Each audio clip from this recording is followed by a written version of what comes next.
The moment I realized the ring was gone, I was standing in my mother's bedroom, still smelling the hospital on my clothes. It had only been 6 days since we buried her.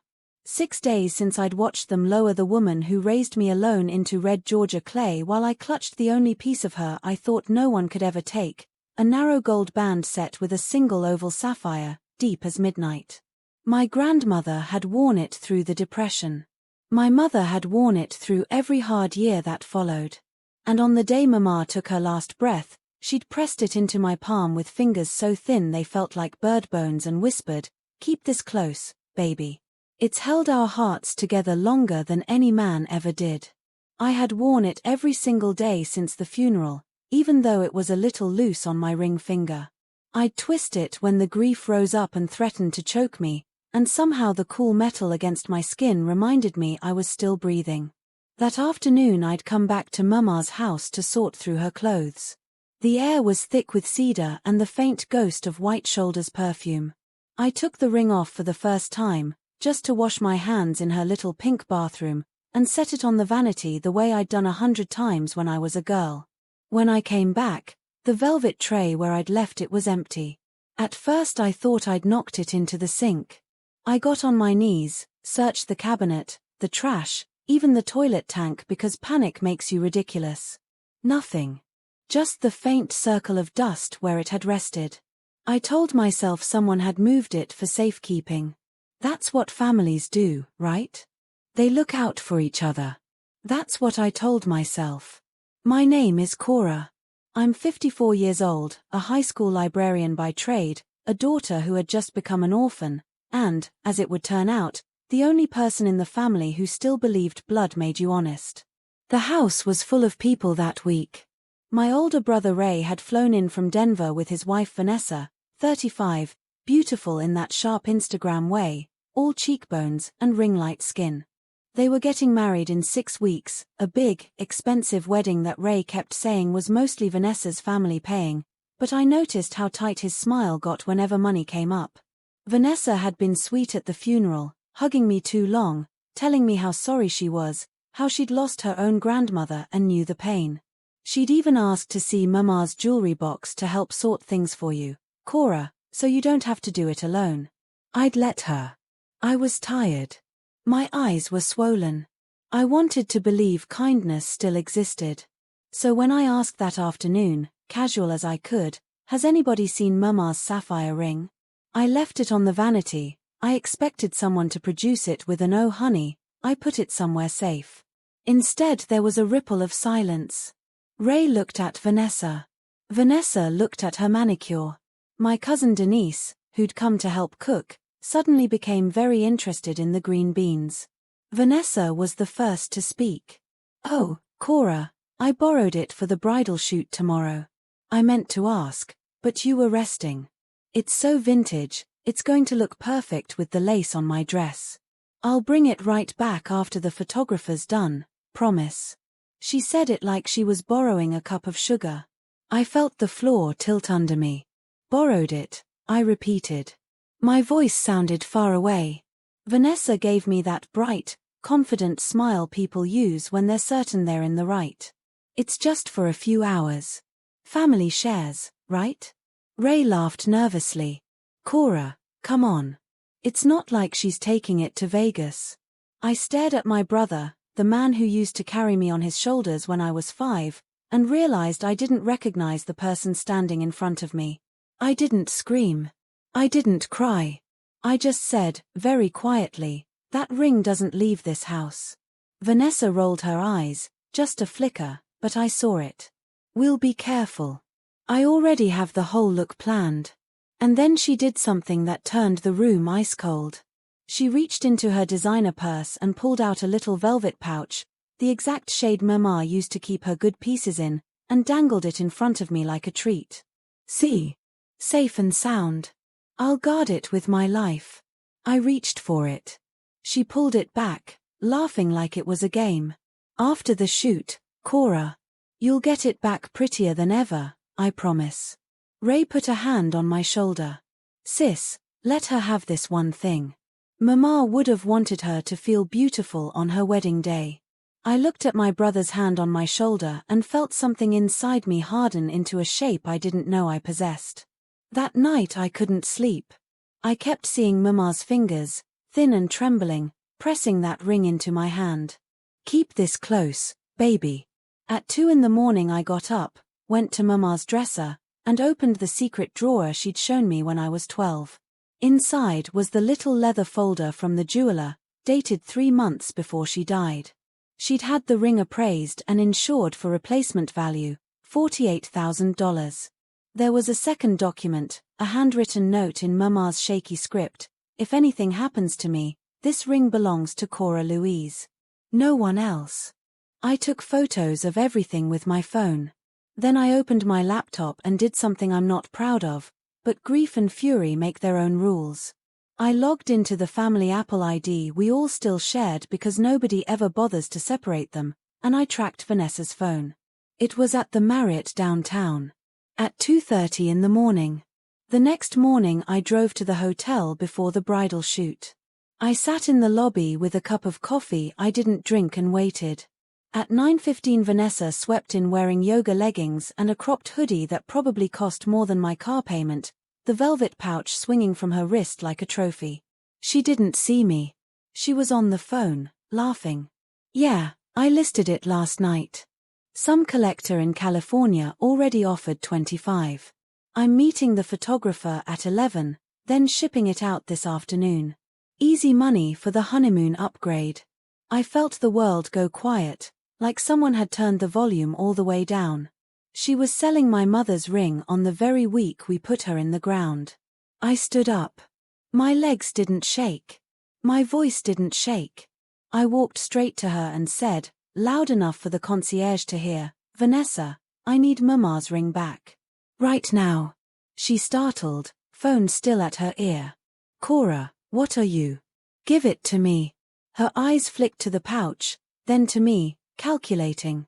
It's at the studio already. For the shoot. You're lying, I said. I heard you on the phone. You sold it. Her face changed, just a flash, guilt, then defiance.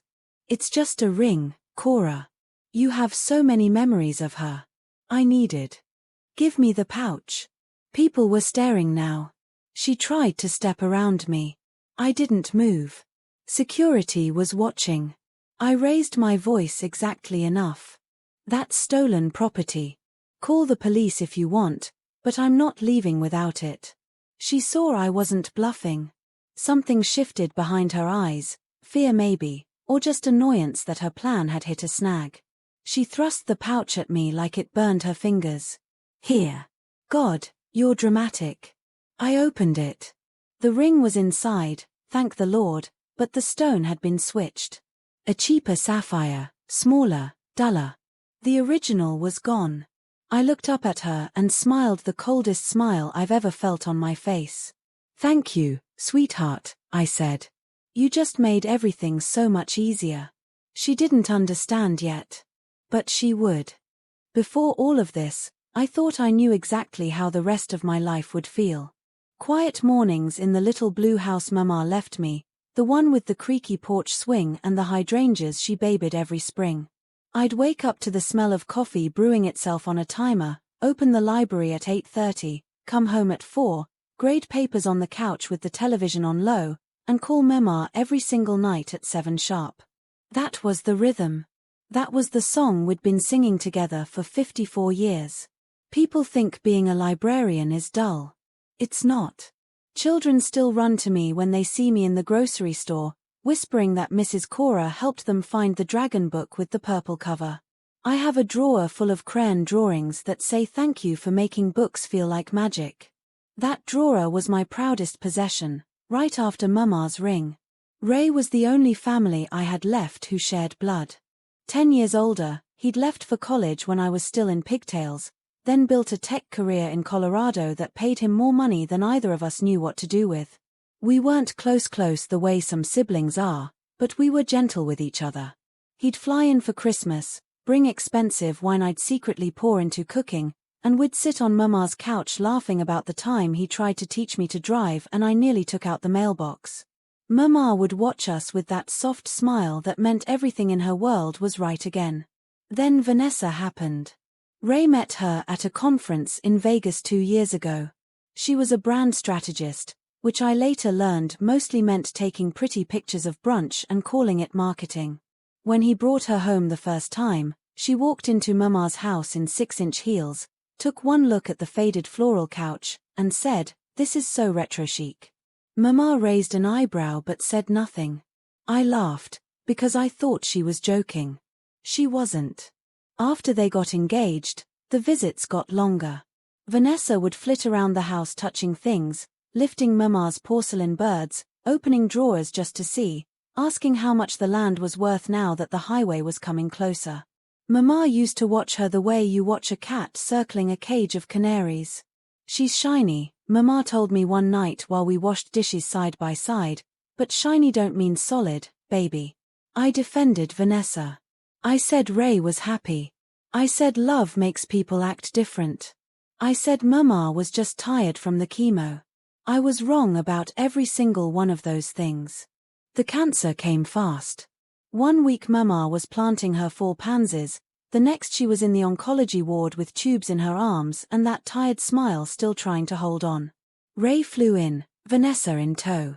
She wore designer sweats to the hospital and took selfies in the parking lot with captions like "supporting family through the hard days." I wanted to slap the phone out of her hand, but Mama squeezed my fingers and whispered, "Let her have her little performance. It costs us nothing." In those last weeks, Mama made me promise 2 things. First, that I'd wear the ring every day until I was ready to pass it to a daughter of my own. I laughed through tears and told her I never married, never had children.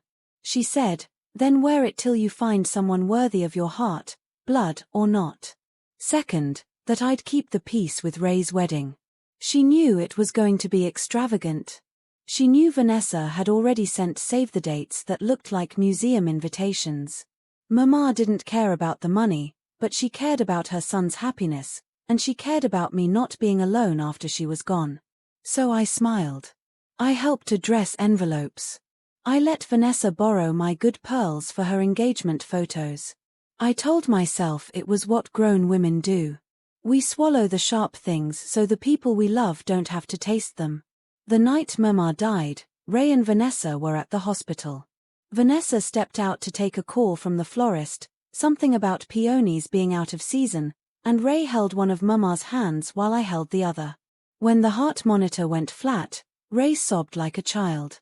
Vanessa came back in, took one look, and started live-streaming a black screen story that said "cherish every moment." I wanted to throw her into the hallway. But I didn't. Grief makes you polite in the strangest ways. The funeral was small, the way Mama wanted. Fried chicken and banana pudding in the church basement afterward.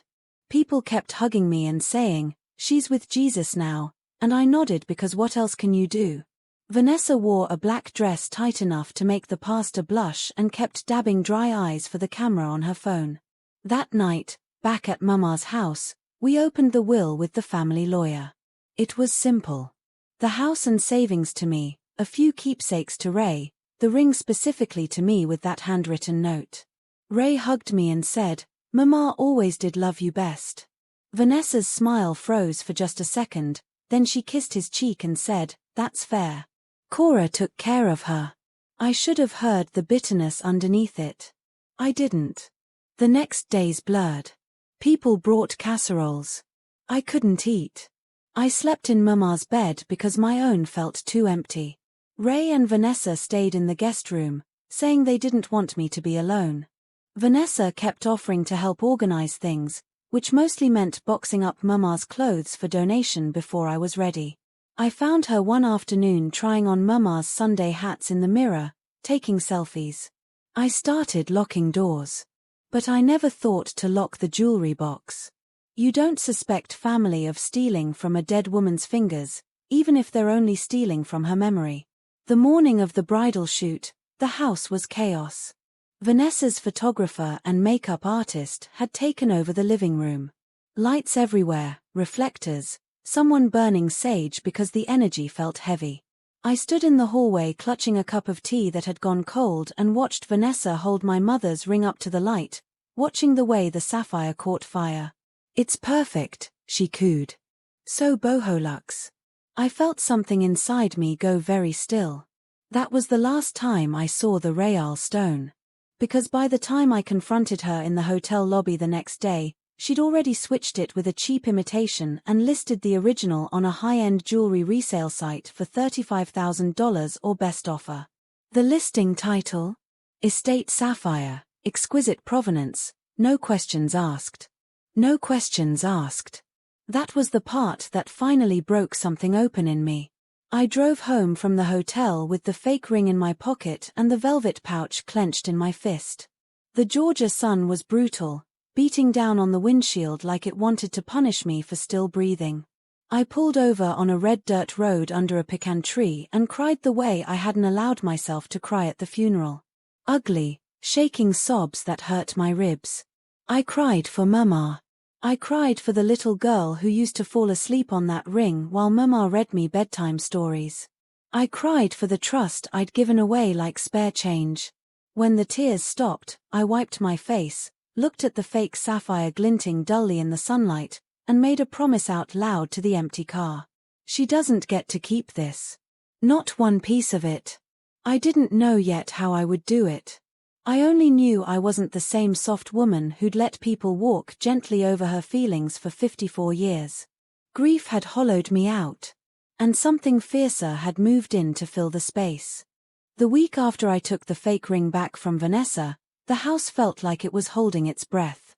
Ray kept giving me worried looks, the way you look at a dog you think might bite. Vanessa stayed busy, phone calls about peony substitutions, seating chart meltdowns, tasting menus.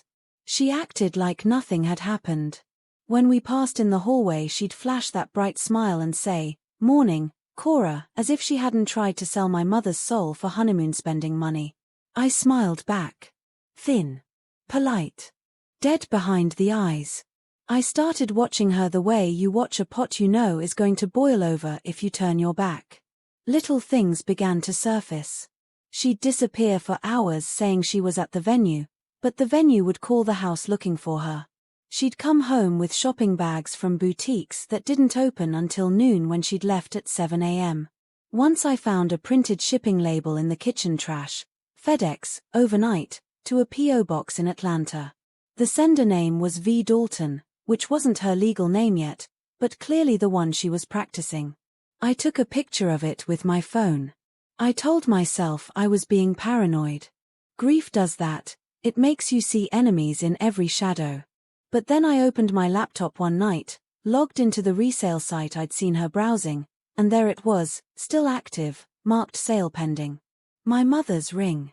Photo after photo of it on a white velvet bust, the sapphire glowing like a captured piece of night sky. The description had been updated, 1930s heirloom, flawless provenance, discreet transaction preferred. Discreet transaction. That was the moment I stopped pretending this was a misunderstanding. I sat at Mama's kitchen table at 2 in the morning, the only light coming from the screen and the little stained glass lamp above the stove. My hands were steady. I made a list on the back of an envelope. Screenshot everything. Find the buyer. Get the ring back before it ships. Decide what happens to Vanessa after that. I didn't write forgive anywhere on the list. The next morning I called the jeweler who'd done Mama's appraisal. Mr. Levinson had known our family since I was in braces. When I told him what happened, his voice went very quiet. "Cora, honey, that stone is one of a kind. Burmese, unheated, with that velvet blue color you can't fake for long. If someone switched it, any reputable dealer will spot it in 10 seconds. Bring me what you have. Let me help." I drove the fake ring to him that afternoon. He put it under his loupe, sighed once, and said, "Cubic zirconia, good one, but not good enough." Whoever did this planned to be far away before anyone noticed. He gave me the name of a private investigator he trusted, a retired Atlanta detective named Marcus who specialized in estate theft. I laughed when he said the price, Then I thought of Mama's face the day she slipped the ring onto my finger in the hospital bed, and I wrote the check. Marcus called me 2 days later. The listing is live through a proxy account, but the seller's IP traces to your brother's home Wi-Fi. The buyer is a collector in Carmel, California. Paid $38,000 wire transfer yesterday. Package is scheduled for pickup tomorrow morning by private courier. Once it leaves Georgia, Cora, it's gone. I closed my eyes. Can we stop it? We can, he said. But you're going to have to decide how public you want this to get. I thought of Ray's face when he found out his fiancée was a thief. I thought of Mama's casket lowering into the ground while Vanessa posed for pictures. I thought of the word discreet in that listing. Make it public enough that she never forgets, I said. Marcus chuckled, low and satisfied. Give me 24 hours. While he worked, I went through the motions. I helped Ray pick up his tuxedo. I smiled when Vanessa showed me the final wedding invitations, thick cream cardstock with gold foil that probably cost more than my first car. She kept touching my arm, calling me sis, asking if I was excited to be her maid of honor. I was supposed to stand up there beside her in champagne silk while she wore a veil that cost more than Mama made in a year of sewing at night. Every time she said family, I felt the word curdle. The night before the rehearsal dinner, Ray cornered me in the hallway. Sis, are you okay? You've been distant. I looked at my big brother, the one who used to scare the monsters out of my closet with a flashlight, and I felt a pang so sharp I almost told him everything right then. Almost. I'm grieving, Ray, I said. It's only been 2 weeks. He pulled me into a hug. He smelled like the same drugstore cologne he'd worn since high school. I know. I miss her too. Vanessa's just trying to keep things cheerful for all our sakes. I let him hold me. I even hugged him back. But inside, something had already said goodbye. Marcus called me at dawn the next day. Package never left the courier depot. I had a uniform hold it for customs inspection. Buyer is furious but understands when I explained it's stolen property. He's willing to return it, no questions, if we cover his trouble. Ring will be in your hands by noon. I exhaled for what felt like the first time in weeks. There's more, Marcus said. Your future sister-in-law has done this before. Smaller things, consignment shops in 3 states. Never enough for felony charges, just enough to keep the lifestyle afloat. She's good at playing the victim when caught. You sure you want to do this at the wedding? I thought of Mama's voice, thin as paper. Keep this close, baby. Yes, I said. I'm sure. The rehearsal dinner was held at the country club Vanessa's parents belonged to, all twinkling lights and hydrangeas the size of dinner plates. I wore a simple navy dress and the fake ring on my right hand, because I wanted her to see it and relax. She did. She kept glancing at it and smiling like we'd shared a secret. Ray's best man gave a toast about love and family and new beginnings. Vanessa cried pretty tears that didn't smudge her mascara. I raised my glass with everyone else. Inside, I was calm. The kind of calm you feel right before a storm breaks. When dessert came out, little individual chocolate cakes with gold leaf on top, Marcus texted me a single word, delivered. I excused myself to the ladies' room. In the marble hallway I opened the small velvet box the courier had handed me at the side entrance 5 minutes earlier. There it was. The real ring. The sapphire caught the chandelier light and threw it back like it was angry at being gone. I slipped it onto my left hand where it belonged. Then I walked back into the dining room, past the string quartet, past the ice sculptures shaped like swans, and straight to the head table where Vanessa was laughing at something Ray's aunt had said. I waited for a lull in conversation. When it came, I spoke just loud enough for our table, maybe the tables around us. Vanessa, I said, sweet as iced tea, I believe you have something that belongs to me. She turned, smile still in place. What, Cora? I held up my left hand. The real sapphire blazed under the lights. Her face went the color of milk. Ray frowned. Sis, what? This, I said, loud enough now for the whole room, is my mother's ring. The one Vanessa borrowed the week we buried Mama. The one she replaced with a fake and sold online for $38,000 to pay for this wedding. You could have heard a champagne bubble pop. Vanessa opened her mouth. Nothing came out. I kept going, calm, almost gentle. I have the screenshots. The original listing. The wire transfer records. The buyer was kind enough to return it once he learned it was stolen from a dead woman's estate. Someone gasped. A phone came out. Then another. Ray looked at Vanessa like he'd never seen her before. Tell me this isn't true. She tried. She really did. Tears, trembling lip, the whole performance. Cora's confused. She's grieving. I would never. But Marcus had already emailed the evidence packet to Ray's phone at my request. I watched my brother open it. I watched his face crumple the way it did when we were kids, and he realized the stray dog we'd been feeding had been hit by a car. He stood up slowly.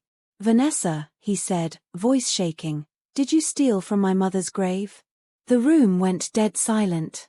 She looked around for an escape and found none. Every eye was on her. Her own mother was clutching her pearls like they might save her. Vanessa did the only thing she had left. She ran. Heels clicking on marble, veil sample trailing from her handbag like a surrender flag. Ray didn't follow her. He just turned to me, eyes red, and whispered, I'm so sorry, Cora.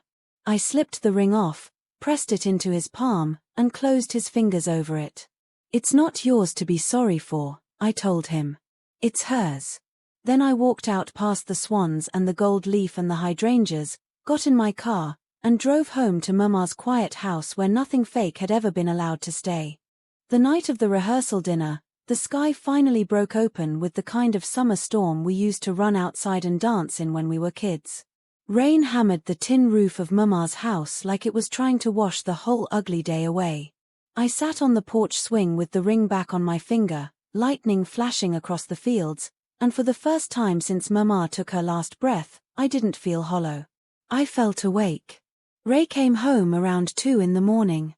I heard his key in the lock, the slow shuffle of his shoes on the pine floor, the way he stood in the doorway of the living room and just looked at me in the glow of the porch light. He looked 10 years older than he had that morning. Cora, he said, voice hoarse from crying or yelling, I wasn't sure which. Can I sit? I moved the Afghan Mema had crocheted and made room on the swing. He sat heavy, the chains creaking. For a long time neither of us spoke. The rain filled the silence. Finally he said, she's gone. Packed a bag and left with her mother. Said she couldn't stay where she wasn't wanted. I let out a breath that might have been a laugh. She wasn't wanted the minute she stole from a dead woman, Ray. He nodded like every word was a stone dropped on his chest. I saw the evidence. All of it. The messages she sent the buyer, the fake stone receipt, the way she laughed about how easy it would be because you were too broken to notice. He turned to me, eyes red and swollen. How did I not see her, Cora? How did I almost marry that? I thought of all the times I'd swallowed my unease because I didn't want to ruin his happiness. All the times Mema had raised an eyebrow and I'd changed the subject. We wanted to believe love made people better, I said softly. Sometimes it just blinds us. He put his head in his hands. I called the venue at midnight. Cancelled everything. Deposits gone. Guests already flying in. I don't care. I can't breathe in the same world as that wedding right now. I reached over and rubbed his back the way Mama used to when we had nightmares. You did the right thing. He cried then, quiet, broken sobs that shook his whole body. I held my big brother like he was little again, and the storm kept washing the world clean around us. When the tears slowed, he wiped his face on his sleeve and asked the question I'd been waiting for. What happens now? I looked at the ring on my finger, the real one, warm now from my skin. Now, I said, we make sure she never does this to anyone else. The next morning, Marcus came to the house with a thick folder and a cup of coffee he didn't drink. Vanessa had left a trail longer than I'd imagined. There were screenshots from 3 other women, 2 in Colorado, 1 in Florida, who'd posted in private jewelry groups asking if anyone else had sold pieces to a V. Dalton who then ghosted them after payment. There were pawn tickets in her maiden name. There were screenshots of her bragging in a private Instagram group called Side Hustle Queens about how easy it was to flip grief pieces because no one checks until it's too late. Marcus laid it all out on Mama's kitchen table like evidence in a murder trial. "She's careful," he said, "but not careful enough. She uses the same courier drop, the same proxy email pattern. We can tie her to at least 7 thefts in the last 4 years. Total take close to 200,000. Ray made a sound like he'd been punched. I just stared at the photographs of other people's treasures, a grandmother's diamond brooch, a widow's eternity band, a mother's locket with a baby picture inside. All sold by the woman who'd stood in my mother's house touching things like she had a right. She picked people who were grieving," I whispered. Marcus nodded. "Grief makes you trusting. She counted on that." Ray stood up so fast his chair fell over. "I want her prosecuted." Marcus raised an eyebrow. "You sure? This goes public. Your name, the wedding, all of it." Ray looked at me. I looked back. We didn't even need to speak. "Do it," we said together. Over the next weeks, the story spread the way stories do in small southern towns, quietly at first, then all at once. The country club cancelled Vanessa's membership. The venue posted a vague statement about unforeseen circumstances. Guests who'd already bought plane tickets started getting refund emails. Someone leaked the rehearsal dinner video to a local Facebook group, just 8 seconds of Vanessa's face when I held up the ring. It got 30,000 views in a day. Vanessa tried to play victim. She posted a tearful Instagram story from her mother's condo in Florida, talking about family misunderstanding and mental health breaks. The comments were not kind. Ray moved back into Mama's house with me for a while. We didn't talk much, just sat on the porch in the evenings drinking sweet tea and listening to the crickets. Sometimes we'd laugh about stupid childhood memories. Sometimes we'd just sit. It was enough. One Sunday after church, Cousin Denise pulled me aside in the parking lot. "I owe you an apology," she said, eyes on the gravel. "I saw Vanessa go into Mama's room that day with the velvet pouch. I thought she was just being nosy. I didn't say anything because I didn't want to cause trouble." I hugged her. "None of us wanted trouble, sugar. That's how she got away with it so long." The legal part moved faster than I expected. Marcus handed everything to the district attorney, who decided to bundle the cases into one interstate theft charge. Vanessa lawyered up, of course. Her attorney tried to paint her as a misguided young woman under wedding stress. The judge wasn't impressed. Ray and I sat in the back of the courtroom the day she took the plea. She wore a modest gray dress and no makeup, hair in a plain ponytail. She didn't look at us. When the prosecutor read the list of victims, I heard her breath hitch on my mother's name. She got 18 months probation, restitution to every victim, and a permanent mark on her record that would follow her into every background check for the rest of her life. The judge looked right at her and said, "Miss Dalton, you preyed on people at their most vulnerable. That is a special kind of cruelty." Ray squeezed my hand so hard I felt the bones grind. Afterward, in the hallway, her mother tried to approach us, eyes swollen, clutching a handkerchief like a lifeline. Ray stepped in front of me. "Don't," he said quietly. "Just don't." We walked out into the bright Georgia sun and didn't look back. That night, Ray cooked Mama's chicken and dumplings, the way she taught us when we were kids. We ate at the kitchen table with the ring sparkling between us under the little lamp. When we finished, he reached across and covered my hand with his. "I should have listened to Mama," he said. "She saw it the first time Vanessa walked in the door." I smiled, tired but real. "Mama always could spot fool's gold." He laughed, then cried again, then laughed some more. And for the first time since the hospital, the house felt like it was breathing with us instead of against us. The ring never left my finger again. Not once. After the courtroom, The world didn't go back to normal. It simply went quiet, the kind of quiet that comes after a long fever finally breaks. Ray stayed another month. He slept in his old room, the one with the faded University of Georgia pennant still tacked above the desk. Every morning he made coffee strong enough to stand a spoon in, and we'd sit on the porch swing without speaking, watching the sun burn the dew off the grass. Some days we talked about Mama. Some days we didn't talk at all. It was the most honest we'd ever been with each other. The ring stayed on my finger like it had grown there.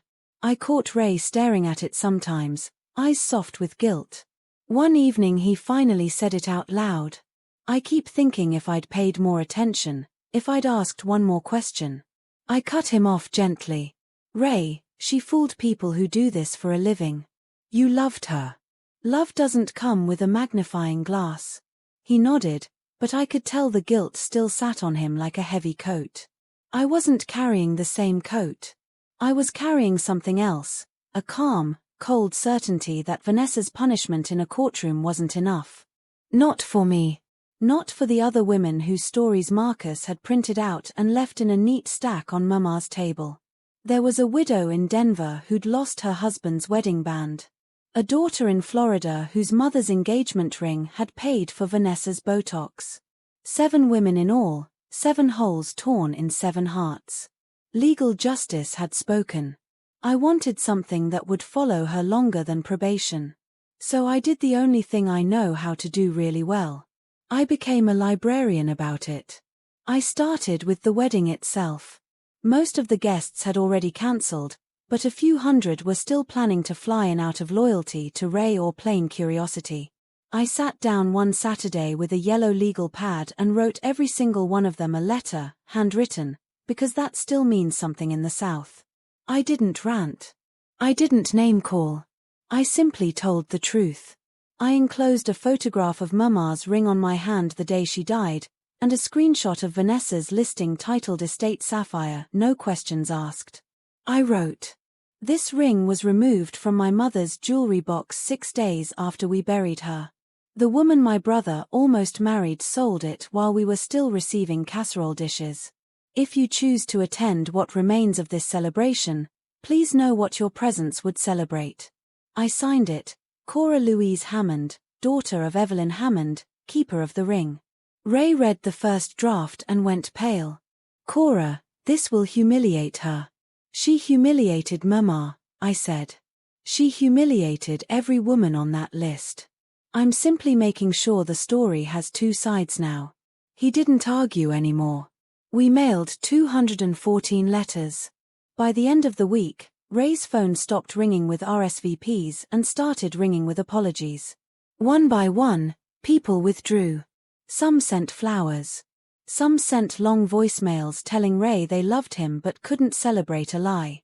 Vanessa's parents tried to salvage things by moving the ceremony to their backyard in Florida and calling it an intimate vow renewal, but only 17 people showed up.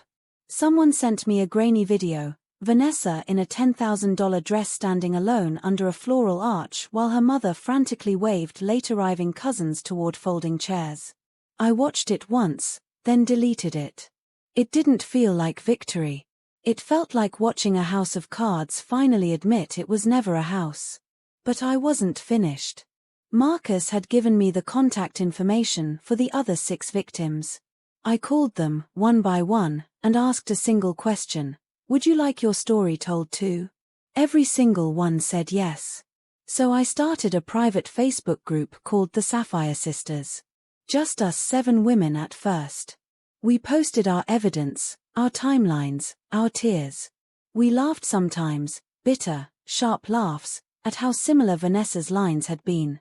I know this is hard, but it's vintage and perfect for the shoot. It's just sitting in a box anyway. Family helps family. Within a month the group had 30 members, women who'd seen the rehearsal dinner clip, who'd heard whispers, who suspected they'd been targeted too. We weren't angry in the loud way. We were surgical.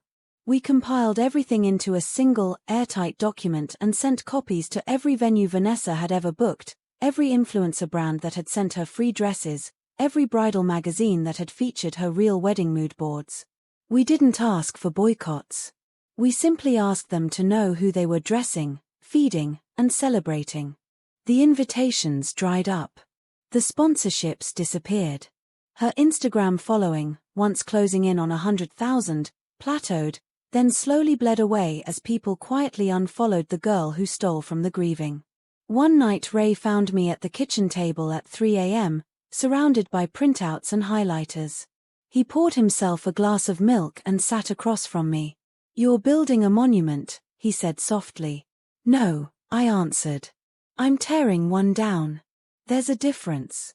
He watched me for a long time. "You could let it go now, Cora. She's gone. She's ruined. You won." I capped the highlighter and looked him in the eye. "Winning isn't the point, Ray. Keeping Mama's name clean is. Keeping those other women from feeling crazy is. Making sure the next grieving daughter doesn't open her Mama's jewelry box and find it lighter than it should be, that's the point." He reached across the table and closed his hand over mine, careful not to cover the ring. "I'm proud of you," he said. "Mama would be too." I smiled, small and tired. Mama would have just taken a switch to her behind and been done with it. We both laughed then, the first real laugh in months, and the kitchen felt warm again. A few weeks later, the final piece fell into place. The collector in California who'd almost bought the ring, the one who'd returned it without hesitation, turned out to own a well-known estate jewelry gallery. When he learned the full story, he offered to host an exhibition called Pieces of Our Hearts, 7 small displays, one for each stolen item we'd recovered or documented, with the stories written in our own words. No names except ours. No photos of Vanessa. Just the jewelry and the truth. The opening night was quiet. Just the Sapphire Sisters, a few local reporters, and Ray standing awkwardly in a corner wearing the same suit he'd bought for a wedding that never happened. I stood in front of Mama's ring under soft gallery lighting and read aloud the letter she'd left in the appraisal folder. When I finished, there wasn't a dry eye in the room. Afterward, a young woman came up to me, maybe 25, eyes red. "My grandmother died last year," she said. "Someone talked me into letting them borrow her necklace for a photoshoot. I never got it back. Seeing this, thank you. I don't feel so stupid anymore." I hugged her. She smelled like vanilla and grief. That was the moment I knew the fight had been worth it. Not because Vanessa lost, though she did. But because we won something back, our voices, our dignity, and the certainty that some things are still sacred. Ray flew home to Denver the next week. Before he left, he stood on the porch with his suitcase and looked out over the fields Mama loved. "I'm selling the condo," he said. "Starting over. Maybe smaller. Maybe quieter." I nodded. "Maybe closer to home?" He smiled, the first real one I'd seen in a year. "Maybe." We hugged for a long time. When he let go, he touched the ring on my finger. "Wear it in good health, Cora Louise." "I will," I promised. "Every single day." He got in his truck and drove away. I stood on the porch until the dust settled, then went inside and locked the door behind me, not out of fear, but out of peace. The house was mine now, truly mine, and for the first time in my life it didn't feel too big. It felt exactly the right size for all the love Mama had left inside it. By the time fall rolled in, the story had grown legs of its own. It started as whispers at the beauty shop, then moved to the church fellowship hall, then spilled onto the front page of the county paper under the headline, "Local Bride's Deception Unraveled by Grieving Sister." Somebody, I never found out who, sent the gallery exhibition press release to every television station between Atlanta and Savannah. A producer from the morning news in Macon called me on a Tuesday, voice gentle, asking if I'd be willing to tell Mama's story on air. I thought about it for 3 whole days. I walked the backyard at dusk, ring catching the last light, and asked Mama out loud what she would do. The wind moved through the pecan trees like an answer. The next morning I called the producer back and said yes, but only if the other Sapphire Sisters could remain anonymous and only if the focus stayed on healing, not hate. They agreed. The segment aired on a Friday. I wore my navy Sunday dress and the ring, nothing else. No makeup artist, no script. Just me, the anchor, and a small photo of Mama smiling on her porch. I told the truth plain, how grief makes you trust the wrong people, how love can blind good men, and how 7 women decided our pain would not be profit for someone else. When the anchor asked what I hoped people would take from it, I looked straight into the camera and said, check on your grieving friends. Lock your jewelry boxes if you have to. And never forget that dignity is something no one can steal unless you hand it over. The switchboard lit up. Emails poured in. Women I'd known my whole life stopped me in the grocery store with tears in their eyes, saying, I always wondered why my mama's brooch disappeared after the funeral. A deputy sheriff's wife brought me a pound cake and confessed her own sister-in-law had borrowed her wedding set years ago and never returned it. She'd felt too ashamed to speak up. My story gave her the courage to ask for it back.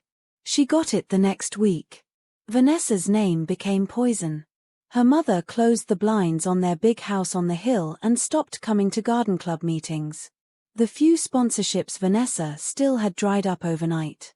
Someone started a public Google Doc titled Vanessa Dalton v. Dalton Scam Alerts that quietly collected screenshots and stories. It never turned cruel, we Sapphire Sisters made sure of that, but it grew long enough that any brand doing a 5-minute search would find it. She tried one last time to rewrite the narrative. A tearful 30-minute YouTube video titled My Truth, Healing from Toxic Family Dynamics. She cried prettily, spoke about boundaries and projection, claimed the ring had been a gift she'd misunderstood. The comments were disabled within hours. The video sits at 1.2 million views and a 98% dislike ratio. I never watched it. I didn't need to. Ray called me the night it went up. She sent me the link, he said, voice flat. Wanted me to set the record straight. What did you do? I reported it for harassment and blocked the number. Then I drank an entire bottle of bourbon and threw the engagement ring she gave me into the Arkansas River. I laughed so hard I cried. He laughed too. It felt like medicine. Winter came early that year. First frost in October, the pecans dropping hard and fast. I spent weekends in the yard with a 5-gallon bucket, gathering them the way Mama taught me, listening to gospel on the porch radio. The house stayed warm. I kept the fireplace going even when I didn't need it, because the crackle reminded me someone was home.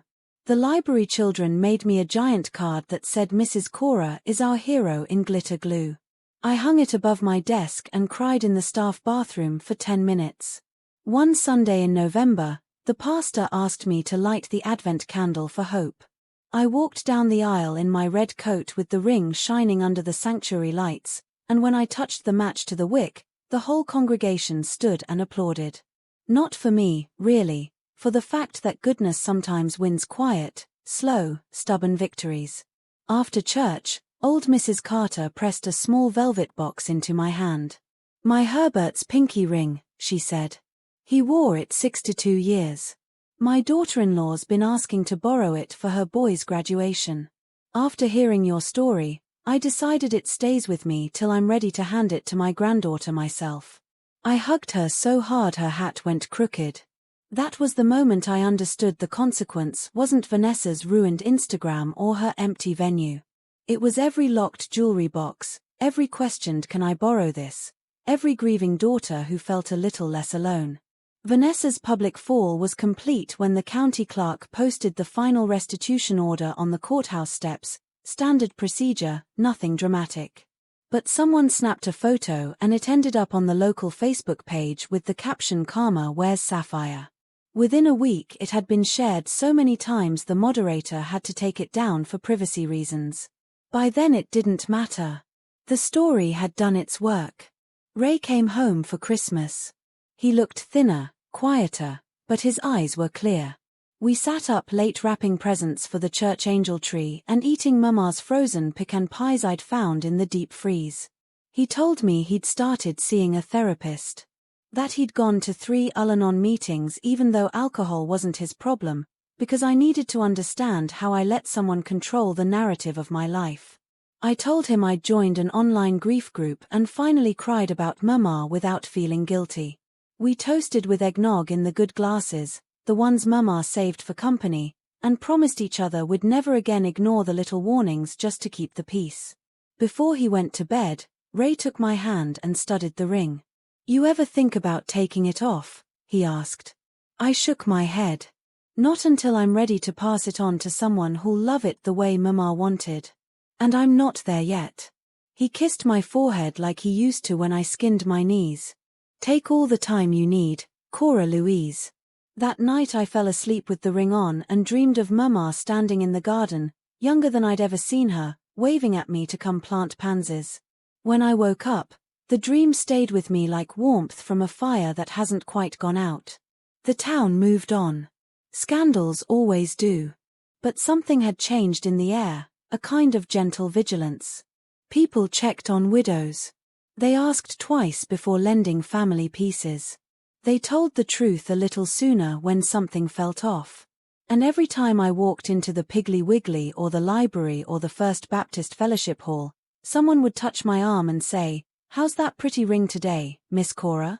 I'd hold up my hand, let the sapphire catch the light, and answer, still keeping her promise. Because it was. And so was I. Spring came back around the way it always does in Georgia, slow and shy at first, then all at once.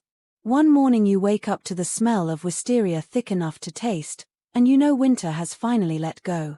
I turned 55 that March. I celebrated quietly, lemon cake from the church ladies, a new hydrangea bush planted where Mama used to sit and shell peas, and a long letter from Ray saying he'd taken a job in Atlanta, close enough for Sunday dinners, far enough to start fresh. He sent a picture of himself standing in an empty apartment with paint swatches on the wall and a grin I hadn't seen since we were teenagers. I taped it to the refrigerator next to the glitter glue hero card from the library kids. The ring stayed on my finger every single day. It wasn't heavy anymore. It was simply part of me, like the small scar on my knee from climbing Mama's pecan tree or the way I still say yes me even when nobody's listening. I kept in touch with the Sapphire Sisters. We made a pact to check in on the first of every month, no matter what. Some months it was just a group text with heart emojis and pictures of our jewelry safely back on our hands or around our necks. Some months somebody needed to talk, and we'd stay on the phone until the hurt loosened its grip. We never spoke Vanessa's name anymore unless it was to say, "Still no new scams under that alias. Marcus is watching." That was enough. One warm April afternoon I was out front pruning the roses when a car I didn't recognize pulled into the driveway. A young woman got out, maybe 30, red hair twisted up in a knot, eyes the color of river water. She stood by the open door a long time, like she was working up courage. "Miss Cora," she called. I wiped my hands on my apron and walked over. Up close I could see she'd been crying. "I'm Emily," she said. "Emily Carter. From the gallery opening last year. My grandmother gave you the pinky ring story in the parking lot." I remembered. The girl who'd smelled like vanilla and grief. "Of course, sugar. Come sit." I led her to the porch swing. "Sweet tea?" She shook her head. "I don't want to take your time. I needed to tell you in person." She reached into her pocket and pulled out a small box. When she opened it, there lay a delicate gold locket with a tiny picture of a baby inside. This was my great-grandmother's. After the exhibition, I got brave enough to ask my aunt why it disappeared after the funeral. Turns out she'd pawned it for gambling money. "I paid it out last week." Her voice cracked. "I wore it today for the first time. I wanted you to see." I took the locket in my palm, it was warm from her skin. "Oh, honey." She started crying then, quiet, grateful tears. "You gave me the words to ask. I just needed to say thank you." I pulled her into a hug and let her cry it out on my shoulder the way Mama used to let me cry when the world felt too big. When she was done, I made her take a slice of lemon cake anyway and sent her home with a mason jar of tea and a promise that the porch swing was always open. That night I sat in Mama's rocker with the windows open and the crickets singing, and I took the ring off for the first time in almost a year. I held it up to the lamplight and studied the sapphire the way Mr. Levinson taught me. Tilt it slow, watch the velvet fire move inside the stone. It was still the most beautiful thing I'd ever seen. I slipped it back on and whispered into the quiet, "I think we did all right, Mama." The wind moved the curtains like a nod. Summer brought new rituals. I started volunteering one Saturday a month at the women's shelter downtown, teaching basic jewelry appraisal so nobody ever had to wonder again if what they were handing over was real. The first class was just 4 women and a folding table, but by August we needed the whole community room. I'd lay out Mama's old velvet tray and let them practice with costume pieces and loops, telling them, "Knowledge is the best lock you'll ever own." Ray moved into his new place in Atlanta and started dating a quiet pediatric nurse named Lauren who loved old movies and had never once asked to borrow anything. When he brought her home for the 4th of July, she shook my hand, looked me straight in the eye, and said, "Ray told me what you did for him. I hope one day I earn the right to call you family." I liked her immediately. We grilled hamburgers in the backyard and watched the town fireworks from Mama's porch, the 3 of us wrapped in one big quilt because the mosquitoes were fierce. When the finale lit up the sky, Ray reached over and squeezed my hand, the one with the ring. "Happy?" he asked. I listened to the cicadas, smelled the charcoal and gunpowder, felt Lauren's shoulder warm against mine, and answered honest. "Getting there. Fall again." The library threw me a surprise retirement party even though I still had years left on my contract. They said it was for services to the community above and beyond. There was a sheet cake shaped like an open book and a framed photograph of me holding the hero card from the kids. I cried in front of everybody and didn't even try to hide it. That night I drove out to the cemetery with a blanket and a thermos of coffee.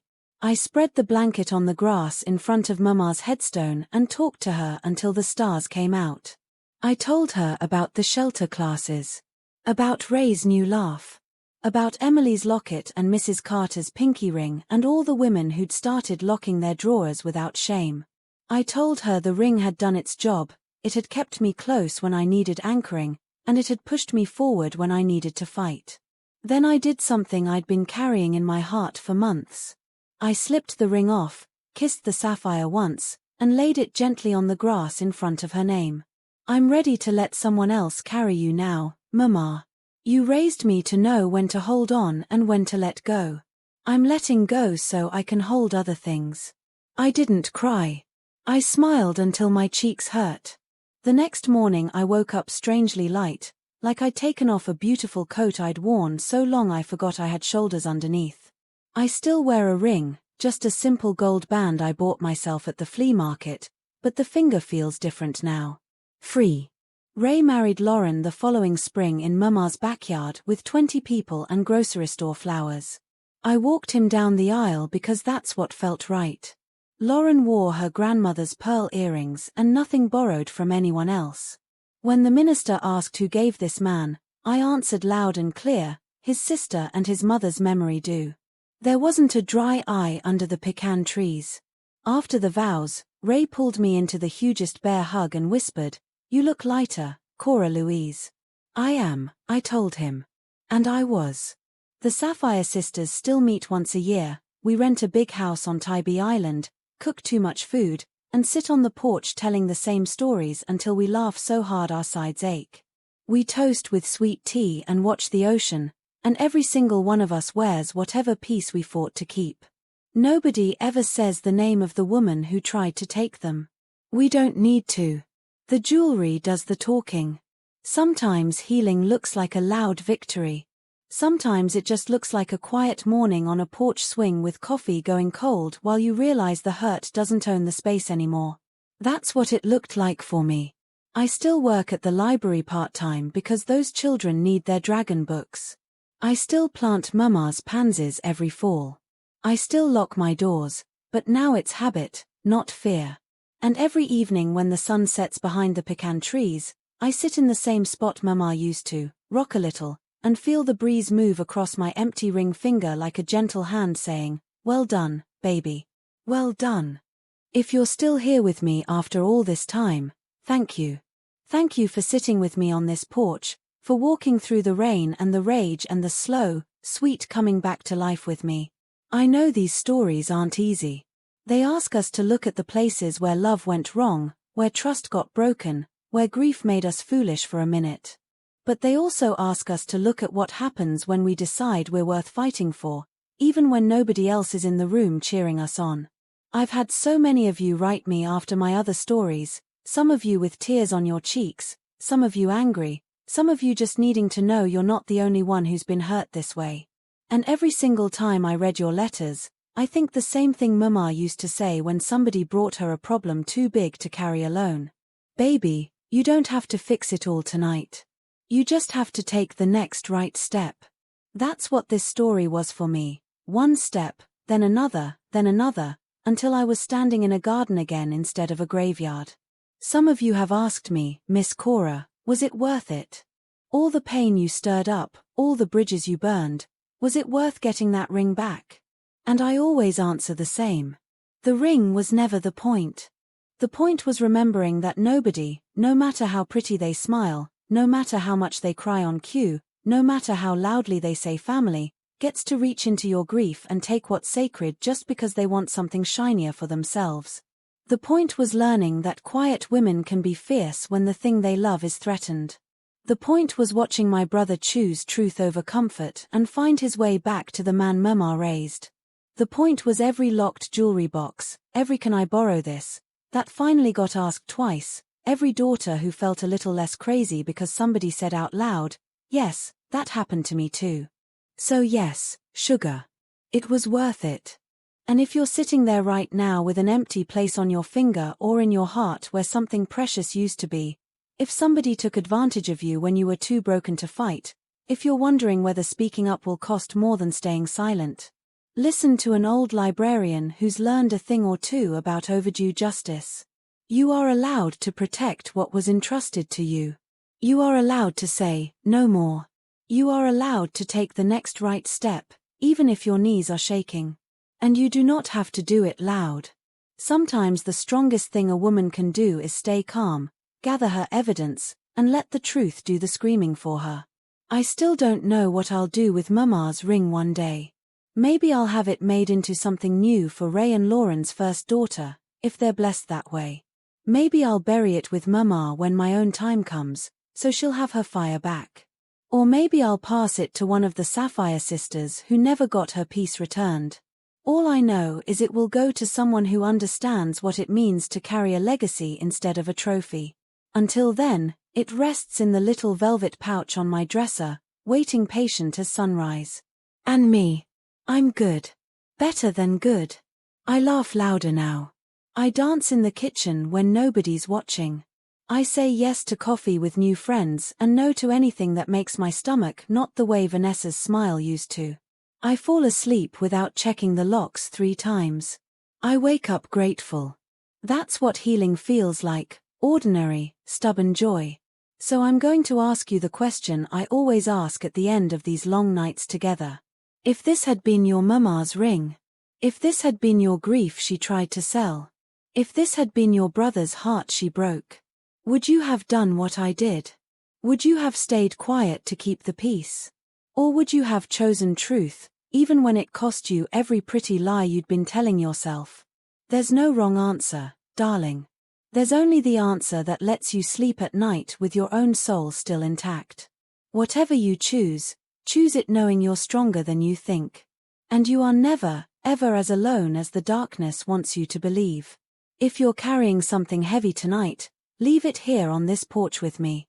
I've got room on the swing, sweet tea in the fridge, and a heart that's learned how to hold somebody else's hurt without breaking under it. We'll sit a while. We'll let the crickets sing. And when you're ready, we'll take the next right step together. Until the next story. Take care of your heart, and keep what's precious close. And if nobody's told you today, I'm proud of you for still being here. Now tell me, sugar, what would you have done? See you in the comments. And don't forget to subscribe if these long talks help carry you through the hard days. I'm always here. Much love from the porch swing. Cora Louise.